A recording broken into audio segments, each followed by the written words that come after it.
Is that right? Oh, I'm the cameraman.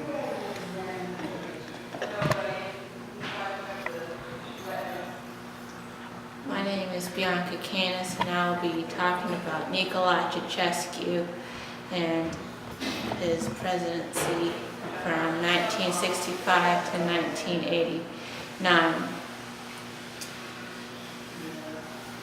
Nicolae Ceausescu was shot dead on Christmas Day of 1989. This is a picture of where he was executed. You can find this picture in the Ceausescu Execution Site Museum in 2013. If you look closely, here's the chalk marks of where him and his wife fell after they were shot. This speech is about Nicolae Ceausescu and how he became president and how his governing changed the Romanian people's lives. To begin with, Nicolae Ceausescu was born in 1918. He was the third of 10 children, and at age 11 he ran away to Bucharest from his alcoholic father.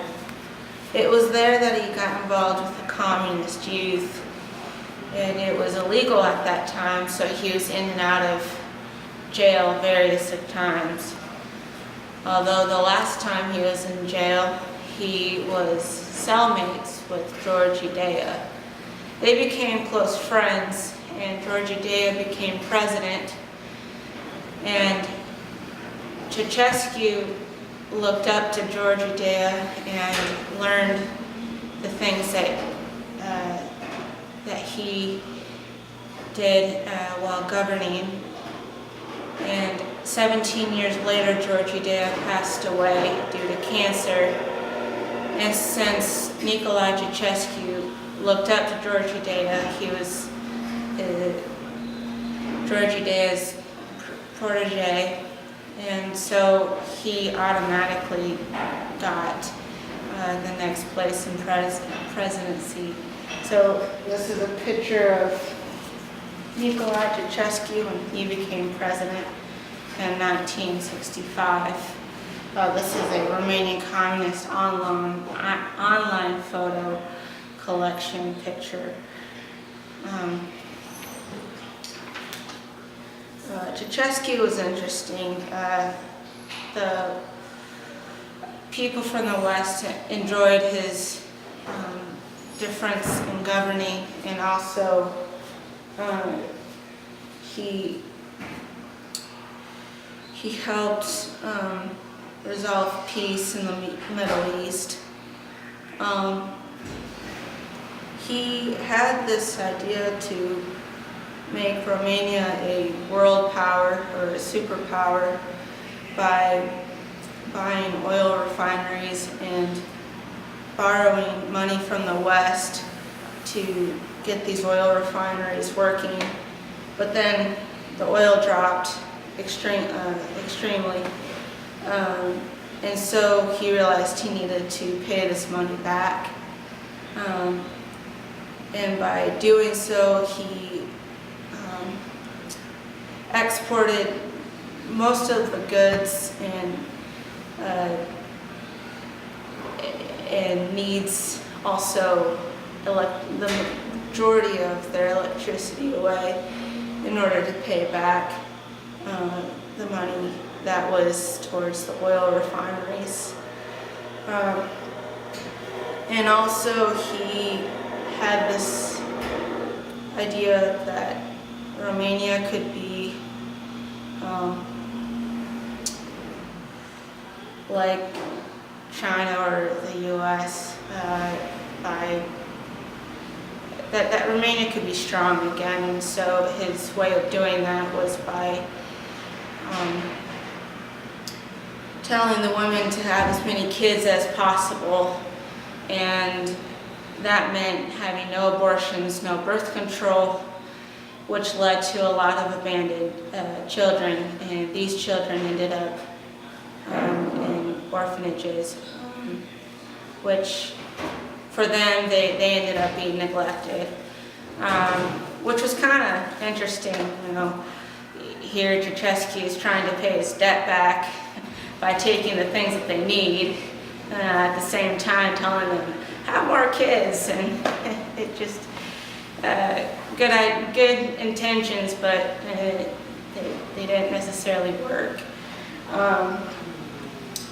And according to the book, The Unfinished Revolution by Stephen Roper, Ceausescu was a communist, and it talks about how he wanted Romania to be this world power. And also his wife was quite interesting too, his wife Elena. This is a picture of her. You can find this picture on the Romanian Communist online photo collections. She also was born in an impoverished family and was uneducated in her early years. Later, when she went to college, she was notorious for cheating, and she had other people write her papers for her. So she got a PhD that she didn't even earn. And at the same time, powers and honors was really important to her. Somehow she edged her way up to be second in command, right next to Ceausescu. Ceausescu allowed that because he admired his wife dearly, was quite fond of her, and he wanted the people to admire her as well. So that's how Elena got this position. Not that she really deserved it, because she didn't even earn her PhD. So she was kind of a fun gal, because the people ended up hating her more than Ceausescu. Ceausescu was an interesting man.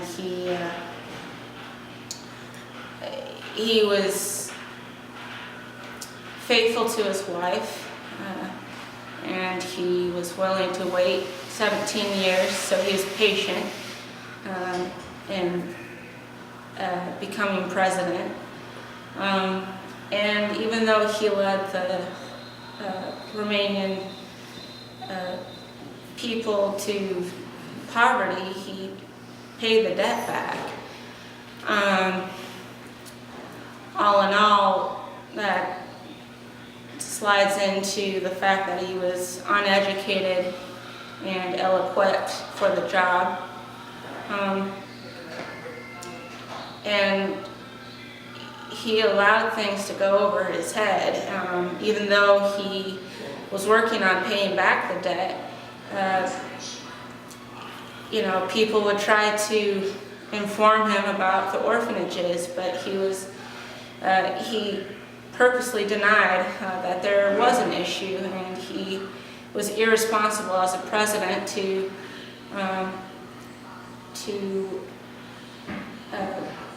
go into these villages and to these towns to realize the destruction that happened. And sadly enough, the destruction that he allowed to happen led him to be executed because of the choices that he made. And this is once again a picture of where him and his wife were executed. Thank you for listening.